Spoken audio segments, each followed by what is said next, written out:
Assistant directors അനുഭവിക്കുന്ന പ്രശ്നങ്ങൾ എന്തൊക്കെയാണ് ശരിക്കും? അതിൽ അവർക്ക് എന്നും അവർക്കാണ് പഴി കേൾക്കുന്നത് എല്ലാത്തിനും. വലിയ ആർട്ടിസ്റ്റുകളുടെ കൂടെ വർക്ക് ചെയ്യുന്ന സമയത്തൊക്കെ ഈ കാരവാൻ്റെ പുറത്ത് വെയിറ്റ് ചെയ്ത് കിടന്ന് ഒരു ഷോർട്ടായി എന്ന് പോയി പറയുക. ആ സമയത്ത് എനിക്കിപ്പോൾ സമയമില്ല എന്ന് പറയുന്ന ആർട്ടിസ്റ്റുകളുണ്ട്. അത് ഇവിടെ നിന്ന് തൊട്ട് കാരവാൻ തൊട്ട് ഡയറക്ടറിൻ്റെ ചെയർ വരെ നടന്ന് അവരോട് പറയുന്ന ഒരു സമയമുണ്ട്. ആൾ വരുന്നില്ല എന്ന് പറഞ്ഞു. അപ്പോൾ വരില്ല എന്ന് പറഞ്ഞാൽ അത് ഇവിടെയാണ് കേൾക്കണേ. അല്ലെങ്കിൽ എത്ര നേരമായി അറേഞ്ച് ചെയ്യാൻ പറഞ്ഞിട്ട് നമ്മളിങ്ങനെ മേക്കപ്പിൻ്റെ പ്രശ്നം, കോസ്റ്റ്യൂമിൻ്റെ പ്രശ്നം, ബട്ടൺ പോയി, ചിലപ്പോഴൊക്കെ കോസ്റ്റ്യൂം തയ്ച്ചത് ശരിയായില്ല എന്ന് പറഞ്ഞിട്ട് ആർട്ടിസ്റ്റ് സ്ഥലമുണ്ടാകും. ഇതൊക്കെ ഇങ്ങനെ കണ്ടുകൊണ്ടിരിക്കും.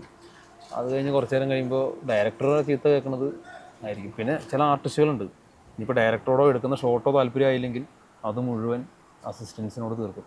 അപ്പോൾ ആ സമയത്ത് പുതിയ അസിസ്റ്റൻസൊക്കെ ആകുമ്പോൾ അവർക്ക് ഭയങ്കര ഷിവറിങ് ആയിരിക്കും. ഈ സമയത്ത് ഈ ആർട്ടിസ്റ്റിന് മുമ്പിൽ പോയി നിൽക്കുമ്പോൾ അവരവിടെ നിന്നിട്ട് ഉരുകണത് കാണാം, ഉരുകി ഒലിക്കുന്നത് കാണാം. ഞാൻ പറയുന്നത് ഞാൻ അനുഭവിച്ചിട്ടുണ്ട്.